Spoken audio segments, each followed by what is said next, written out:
Haleluya, Shalom Elohim, segala puji hormat, syukur, kemuliaan bagi Bapa Yahweh, Yesua, Hamasi Elohim, Tuhan Yesus Kristus, dan Roh Kudus yang sedang berbicara di tengah-tengah dunia ini.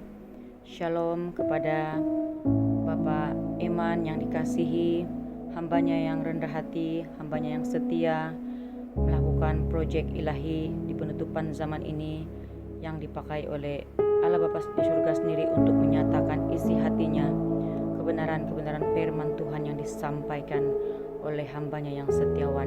Shalom Elohim kepada Pangeran Ilahi Pak Aditya Nugrohanto, di mana Roh Alfa dan Omega sendiri yang bekerja di dalamnya. Shalom Elohim kepada mempelainya Ibu Fe, hambanya yang setiawan di dalam memberitakan pertobatan dan berita-berita proyek ilahi penutupan zaman pada ketika ini. Shalom Elohim kepada semua anak-anak Tuhan, para mempelai, para malaikat Tuhan yang sudah bekerja di tengah-tengah dunia ini. Terpuji-pujilah nama Tuhan Yesus Kristus. Ketika penutupan zaman yang sedang berlaku ini, Dia mengizinkan kita melihat perkara-perkara yang ajaib, perkara-perkara yang di luar daripada akal logika manusia. Dan pada saat ketika ini, ketika melewati Paskah tahun 2024, Shalom kepada semua anak-anak Tuhan. Saya mengucapkan salam perjuangan, salam kemenangan di dalam kuasa kebangkitan Tuhan Yesus Kristus. Biarlah kita hidup pada hari ini, kita hidup di dalam kuasa kemenangan. Apapun pencobaan yang kita lalui pada ketika ini, biar kita katakan kita mau menang bersama dengan kuasa kemenangan yang telah diberikan oleh Tuhan Yesus Kristus sendiri lebih daripada 2000 tahun yang lalu. Ia mengatakan telah selesai. Haleluya, haleluya, puji Tuhan.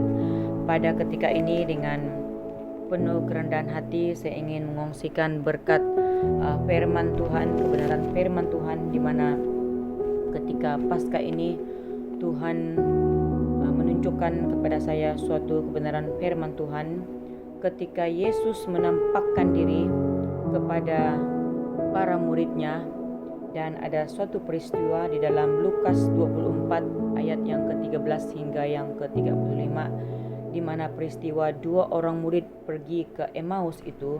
Di sana saya mulai bertanya kepada Tuhan apabila membaca keseluruhan firman Tuhan itu, di mana saya melihat kebesaran kuasa Tuhan, di mana Tuhan sendiri telah berjalan bersama dengan dua orang pribadi ini, di mana salah seorang pribadi itu bernama Kleopas dalam ayat yang ke-18, di mana saya melihat kedua orang pribadi ini di dalam ayat 16 mengatakan ada sesuatu yang menghalangi mata mereka sehingga mereka tidak dapat mengenal Dia.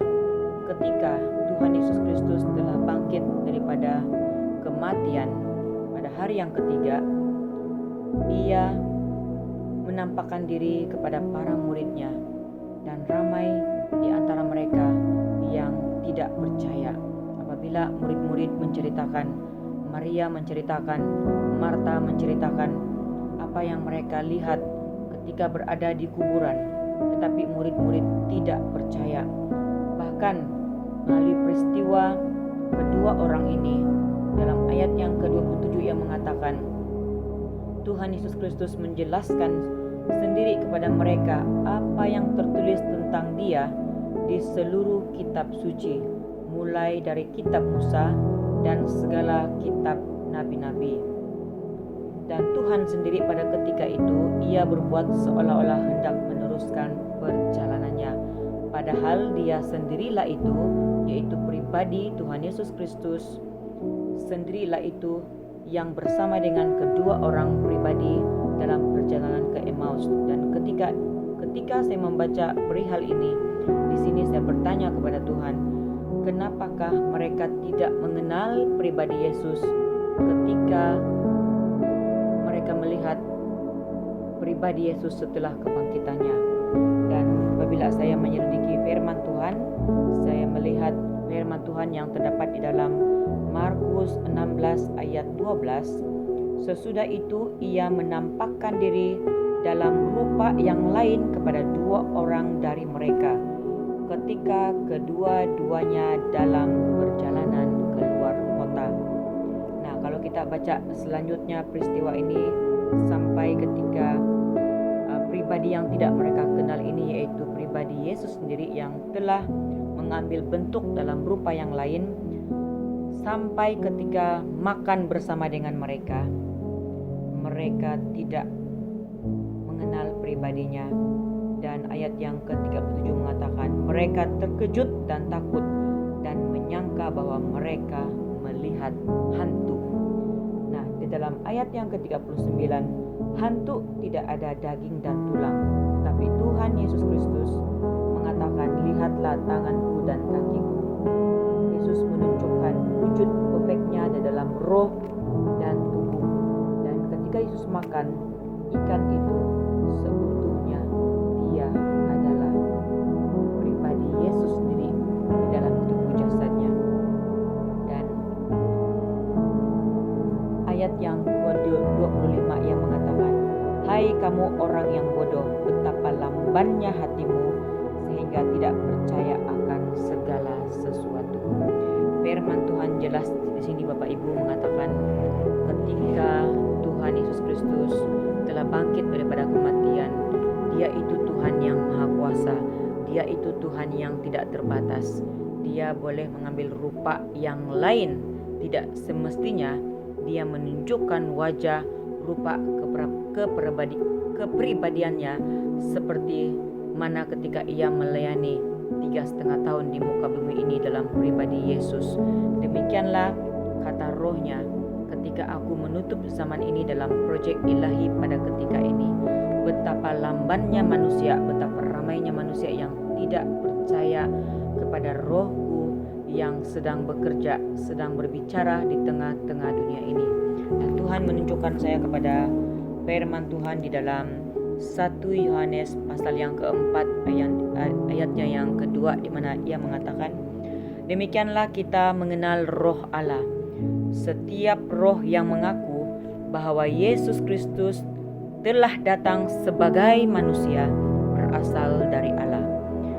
Demikianlah Bapak Ibu, saudara-saudari, keluargaku yang terkasih dalam Tuhan, kita harus mengenal roh Allah itu.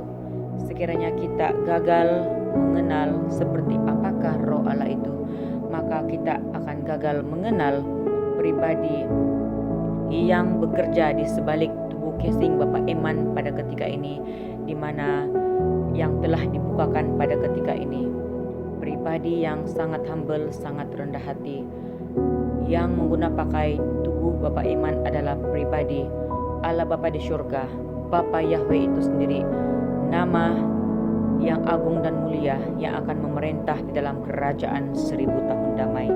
Dan juga roh yang sedang berbicara, yang sedang memakai Pak Aditya Nugrahanto adalah roh Alfa dan Omega itu sendiri yang mengambil tubuh manusia. Kenapa ketiga pribadi ini harus mengambil wujud rupa manusia, di mana Roh Kudus mengambil pribadi mempelainya, yaitu Ibu Fe, untuk berbicara di tengah-tengah dunia ini. Karena apa Bapak Ibu? Karena dunia ini pada saat ini sudah berada di zaman yang baru, yaitu wujudnya kerajaan 1000 tahun damai, kerajaan 777, dan di muka bumi ini akan berlakulah pemerintahan Antichrist 666 melalui cairan tanda binatang itu yang sudah berlaku ke atas muka bumi ini. Demikianlah ketika ini ramai orang-orang yang tidak mengenal roh Allah yang sedang bekerja di dalam proyek penutupan zaman ini. Semoga Tuhan Yesus Kristus membukakan mata roh kita lebih lagi untuk mengenal roh Tuhan yang bekerja di penutupan zaman ini. Haleluya, Shalom Elohim. Tuhan memberkati kita semua. Amin.